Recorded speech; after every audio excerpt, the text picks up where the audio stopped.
여러분은 우리가 살아가는 세상의 두 가지 모습을 알고 있나요? 사실 여러분은 모두 알고 있습니다. 아는 것뿐만 아니라 지금 이 순간에도 접하고 있지요. 모두가 숨쉬고 살아가는 오프라인 세상과 인터넷을 통해 연결되는 온라인 세상이 바로 그것입니다. 우리는 모두 온라인 세상과 오프라인 세상이 함께 공존하는 공간에서 살아가고 있습니다. 일상생활 속에서 다양한 디지털 기기를 통해 언제든지 온라인 세상으로 연결될 수도 있고, 또 온라인 세상의 정보와 콘텐츠들이 오프라인 세상에 수많은 영향을 끼치기도 하지요. 이러한 경향은 디지털 기기들이 보다 발전하고 보편화됨에 따라 더욱 빨라지고 있는데요. 이렇게 우리의 일상과 밀접하게 닿아 있는 온라인 공간과 디지털 기기. 하지만 정작 이를 현명하게 활용하고 접근하는 방법에 대해서는 잘 모르는 경우가 많은데요. 과연 우리는 온라인 공간을 어떻게 사용하고 있을까요? 또 그 공간은 우리에게 있어서 얼마나 안전하고 평등한 공간일까요? 지금부터 누구나 평등하고 안전한 온라인 공간과 이 안에서 우리는 어떻게 행동해야 할지에 대해 함께 알아보겠습니다.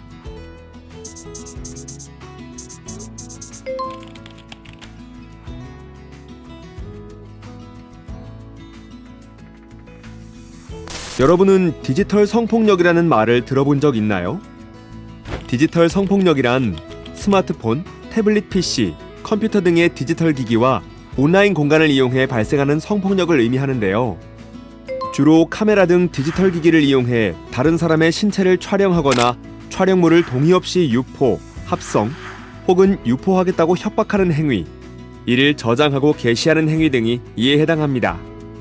이뿐만 아니라 온라인 공간에서 누군가를 성적인 모욕이나 비하 등을 통해 괴롭히거나 디지털 기술을 이용해 다른 사람의 성적 자기결정권과 인격권을 침해하는 행위도 디지털 성폭력의 범주 안에 들어갑니다.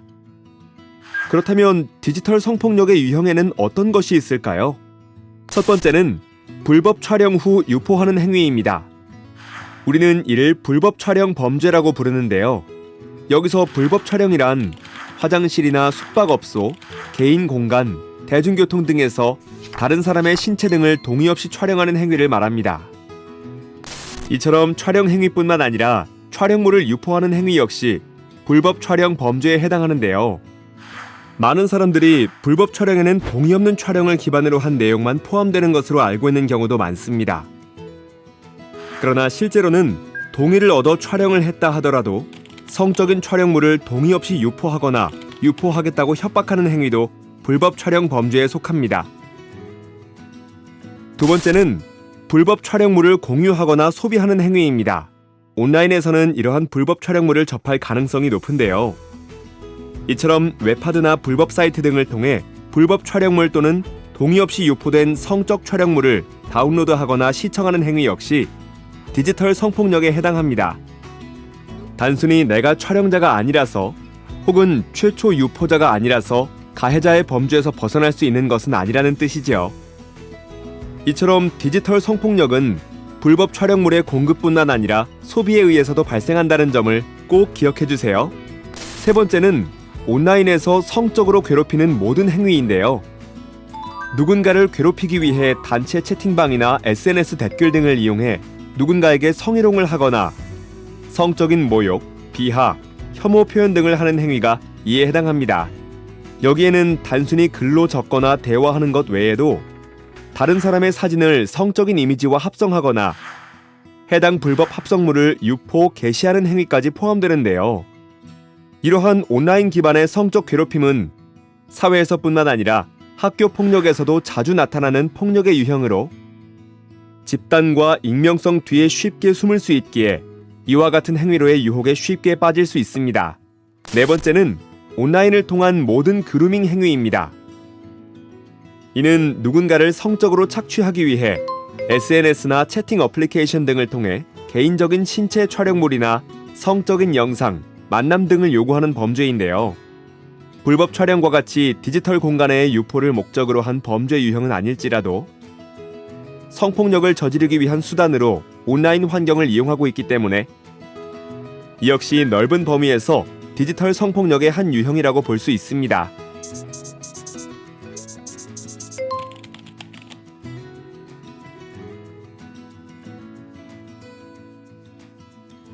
디지털 성폭력의 유형을 살펴보면 한 가지 공통점을 발견할 수 있습니다.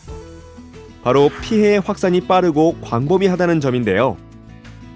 이는 시공간을 초월한 온라인 공간에서 발생한다는 디지털 성폭력의 특성 때문입니다. 이러한 특성 때문에 나도 모르는 사이 어느새 피해자가 되어 있거나 아무렇지 않게 저지른 공유나 소비를 통해 가해자가 되기도 합니다. 디지털 성폭력의 가장 무서운 점은 이처럼 누구나 피해자나 가해자가 될 수 있음에도 그 사실을 모를 가능성이 높다는 점이지요. 내가 모르는 사이에 가해자가 되거나 피해자가 될 수 있다니 여러분은 어떻게 생각하시나요? 우리가 살아가는 두 세상, 온라인 세상과 오프라인 세상은 따로 떨어져 있는 공간이 아닙니다. 온라인에서의 가벼운 행동이 오프라인에서 누군가에게 큰 상처로 돌아오기도 하고 오프라인에서의 행위가 온라인에서 걷잡을 수 없이 번지기도 하지요. 이를 예방하기 위해서는 우리가 아무런 고민 없이 사용하는 디지털 기기와 온라인 공간에서의 활동이 편리함을 넘어서서 누군가를 피해자로 만들거나 누군가를 가해자로 만들고 또 누군가는 방관자로 만들 수 있다는 점을 이해해야 하는데요. 이때 이해를 위한 첫걸음은 바로 나 자신을 되돌아보는 것입니다. 지금 이 순간 여러분의 디지털 기기는 어떤 용도로 사용되고 있나요? 나 자신과 주변인에게 이로움을 주는 도구인가요? 아니면 누군가에게 상처를 입힐 수도 있는 가능성을 지니고 있나요?